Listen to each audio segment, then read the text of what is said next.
તો વડોદરામાં પોલીસ પર દાદાગીરીનો આરોપ છે। ગોરવા પોલીસ સ્ટેશનના મહિલા પીઆઈ પર આરોપ। મહિલા પીઆઈએ વકીલને લાફો મારી દીધાનો આરોપ। આરોપી પાસેથી નાણાં માંગ્યાનો પણ આરોપ છે।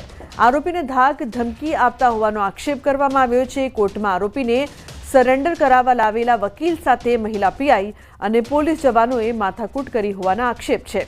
વકીલને લાફો મારવાની વાત વહેતી થતાં વકીલો મોટી સંખ્યામાં ભેગા થયા। પોલીસના ઉચ્ચ અધિકારી અને જવાનો પણ કોર્ટમાં પહોંચીને તપાસ કરી। વકીલે અરજી આપી પીઆઈ સામે કાર્યવાહીની માંગ કરી છે।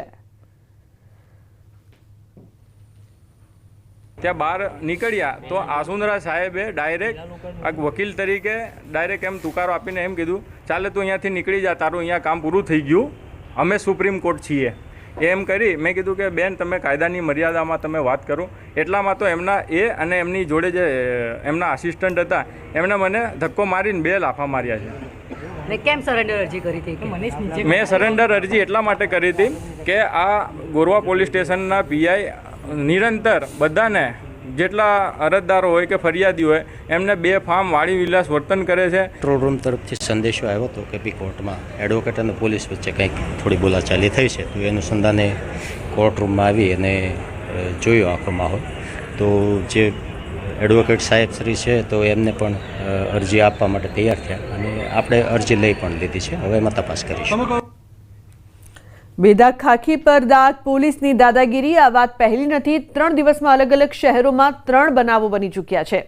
સુરેન્દ્રનગરમાં હોસ્પિટલમાં દર્દીના સગાને 15 લાફા ઝીકી દેવાયા અને પોલીસનો રોફનો વિડીયો વાયરલ થયો છે। આવું જ વડોદરામાં પણ થયું, જ્યાં એક મહિલા પીઆઈ પર વકીલને લાફો મારી દેવાનો આક્ષેપ થયો અને તે બાદ વકીલોમાં રોષ ફેલાયો છે। તો અમદાવાદમાં એક વિડીયોના કારણે પોલીસને પણ સ્પષ્ટતા કરવી પડી। 2 પોલીસ જવાનો એક વ્યક્તિ પર લાકડીથી તૂટી પડ્યા।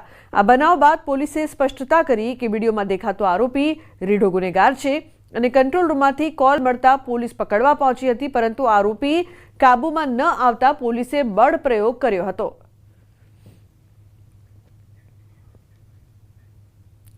અમરેલીમાં દુષ્કર્મનો આરોપી પોલીસ કર્મી ઝડપાયો છે। બાબરા પોલીસ સ્ટેશનનો કર્મચારી છે આરોપી રવિરાજસિંહ ચૌહાણ। પોક્સો હેઠળ ગુનો નોંધાયા બાદ ફરાર થયો હતો। અમરેલી મહિલા પોલીસની ટીમે આરોપી રવિરાજસિંહ ચૌહાણની ધરપકડ કરી છે। સગીરા સાથે અડપલા કરી દુષ્કર્મ આચર્યું હોવાની ફરિયાદ નોંધાઈ હતી। પોલીસે દુષ્કર્મના ગુનામાં આરોપી પોલીસ કર્મીની ધરપકડ કરીને વધુ કાર્યવાહી હાથ ધરી છે। તો ગુજરાત પોલીસના કેટલાક જવાનોએ પોલીસની બેદાગ ખાખી વર્દીને લાંછન લગાડ્યું। પોલીસની એક બેદાગ ખાખીને કલંક લગાડ્યો। છેલ્લા 5 દિવસમાં 4 બનાવોએ પોલીસની ખાખી વર્દી પર કલંક લગાવ્યો છે। અમરેલીમાં એક પોલીસકર્મી સામે દુષ્કર્મની ફરિયાદ નોંધાઈ છે। મહેશ સોલંકી નામના પોલીસકર્મી સામે 30 વર્ષની મહિલા સાથે દુષ્કર્મની ફરિયાદ નોંધાઈ છે। તો અમરેલીના બાબરામાં એક પોલીસકર્મી હેવાન બની ગયો। રવિરાજસિંહ ચૌહાણ નામના પોલીસકર્મીએ 14 વર્ષની સગીરા સાથે દુષ્કર્મ આચર્યું। તો 2 બનાવો નશામાં ચૂર બનીને અકસ્માત કરનારાના છે। અમદાવાદના સાઉથ બોપલમાં પોતાની ઓળખ પીઆઈ તરીકે આપનાર શખ્સે નશામાં ચૂર બનીને અકસ્માત કર્યો। તો 25મી મે વડોદરાના છાણીમાં એક વર્દીધારી પોલીસકર્મીએ નશામાં ચૂર બનીને 3 વાહનોને અડફેટે લીધા હતા। ગંગા દશેરાના પાવન પર્વે નર્મદામાં ભક્તોની ભીડ, ભવ્ય આરતી અને પુણ્ય સ્નાન આજના સોશિયલ મીડિયાના યુગમાં પણ ધર્મ અને આસ્થા મહત્વ રાખે છે। એનો જીવંત દાખલો ગંગા દશેરાના પાવન પર્વે જોવા મળ્યો છે, જ્યાં નર્મદા નદીના તટે હજારો ભક્તો ભેગા થયા। ગુજરાતના નર્મદા જિલ્લામાં ખાસ કરીને પોઈચા ગામના ચાણોદ ખાતે ત્રિવેણી સંગમ પર ભવ્ય આરતી, દીવડા પ્રવાહ અને ચણાની પ્રસાદી વિતરણ કરવામાં આવ્યું। તો બુલેટિનમાં હાલ બસ આટલું જ। તમામ મહત્વપૂર્ણ સમાચાર માટે આપ જોતા રહો ન્યૂઝ 18 ગુજરાતી। નમસ્કાર।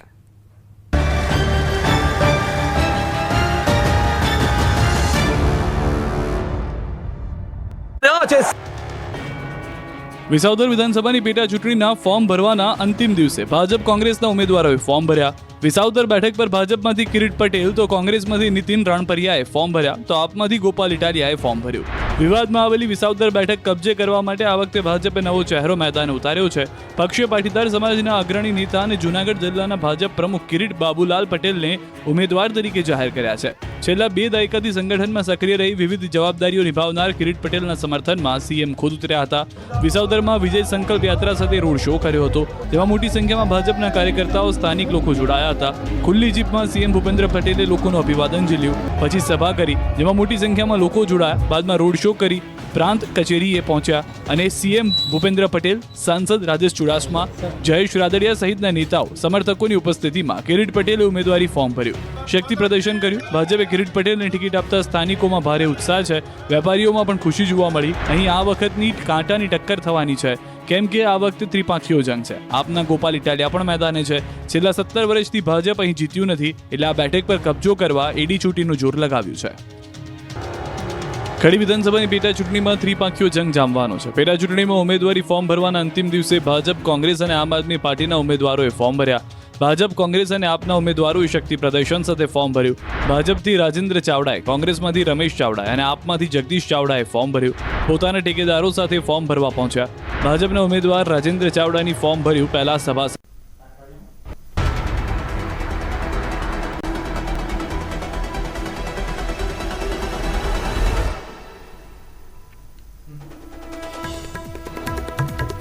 પોલીસની દાદાગીરી, 2 સ્થળે બબાલ. સુરેન્દ્રનગરમાં દર્દીના સગાને લાફા ઝીકતા બબાલ. વડોદરામાં પીઆઈએ લાફો મારતા વકીલોમાં રોષ.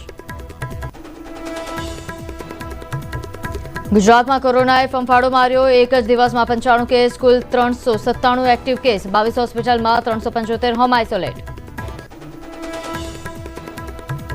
સૂત્રાપાડાના લાખાપર દીપડાના હુમલામાં ખેડૂતનું મોત. ગામમાં ફેલાયો ડરનો માહોલ.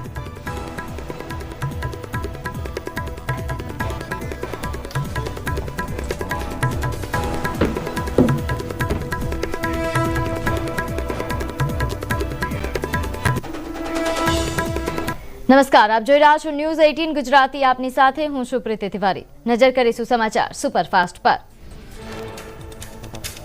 ઇમ્ફાલ ઘાટીમાં પૂરથી હાહાકાર. કોંગબા નદીમાં પડી દરાર. ભારે વહેંચાતા પાણીથી અનેક ઘરો પાણીમાં ગરકાવ થયા. અહીં બચાવ ટીમો અસરગ્રસ્ત વિસ્તારોમાં તૈનાત. ઘાટી વિસ્તારમાં અનેક શાળાઓ બંધ. તો આગળ વાત કરીએ અસમમાં ભયાનક પૂર. ઢેકિયાજુલીમાં બ્રહ્મપુત્રા નદીનું સ્તર વધ્યું.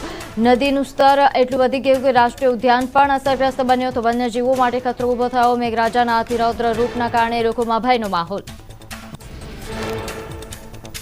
અસમના બોકાખાટમાં બ્રહ્મપુત્રા નદીનું સ્તર વધ્યું. અનેક ગામોમાં ઘૂસ્યા નદીના પાણી. અસરગ્રસ્ત વિસ્તારોમાં દહેશતનો માહોલ. લોકોએ કહ્યું પશુઓ પર મોટું સંકટ.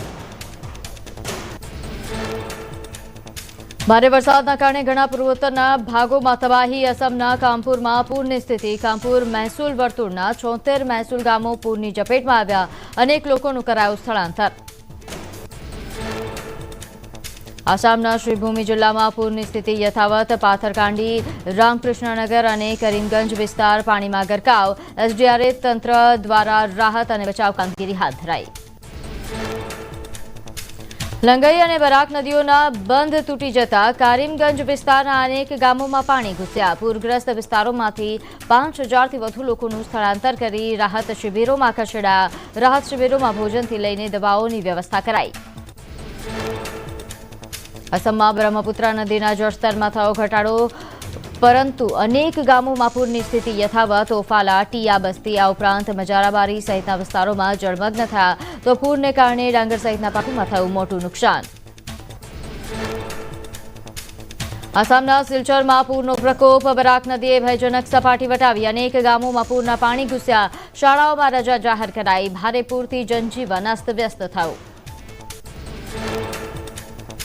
આસામના ગોહપુરમાં 10 થી વધુ ગામની પૂરની ઝપેટમાં આવ્યા. અનેક ખેતરો પાણીમાં ડૂબી જતા પશુઓ માટે ચારાની અછત સર્જાઈ. પાણીમાં વાવેતર ધોવાઈ જતા ખેડૂતોને બેવડું નુકસાન સહન કરવાનો વારો આવ્યો. આસામના ડિબ્રુગઢ જિલ્લાનો ટિંગખાંગનો મોટો વિસ્તાર પૂરથી પ્રભાવિત થયો. કૈવત ગામ, આ ઉપરાંત માજુલી અને શાલગોરી સહિતના ગામો જળમગ્ન થયા. રહીશોએ પૂરથી બચવા રાહત શિબિરોમાં લીધો સહારો. પૂરથી જાનમાલને પહોંચ્યું નુકસાન. બિહારના છાપરામાં વાતાવરણ પલટાયું. વાવાઝોડાએ મસરાખ વિસ્તારમાં મચાવી તબાહી. અનેક વૃક્ષો થયા ધરાશાયી. વરસાદની આગાહી અને ભારે પવનના કારણે થયું નુકસાન.